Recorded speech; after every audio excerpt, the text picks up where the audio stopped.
কিছু কথা মনে রাখবেন, বড় গাছ নড়ে কম, বড় মাছে কাটা কম, জ্ঞানী লোকের কথা কম, সৎ লোকের সংখ্যা কম, গুণী লোকের কদর কম, রাগী লোকের ধৈর্য কম, নিষ্ঠুর লোকের মায়া কম, শিশুদের হিংসা কম, সৎ লোকের বন্ধু কম, নিঃশ্বাসের বিশ্বাস কম।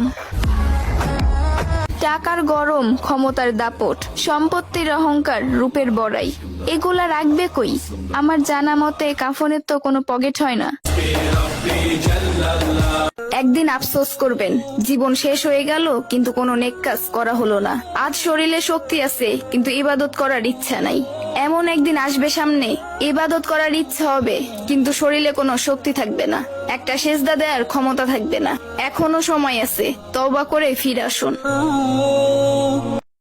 সন্তান যখন দুনিয়ার সম্পদ দ্বারা ধনী হয়ে যায়, তখন বাবা মা ভয়ে ভয়ে কথা বলে যাতে সন্তান রাগ না করে। আর সন্তান যখন ইমানের দৌলতের দ্বারা ধনী হয়ে যায়, তখন সন্তান ভয়ে ভয়ে কথা বলে যেন বাবা মা রাগ না করে।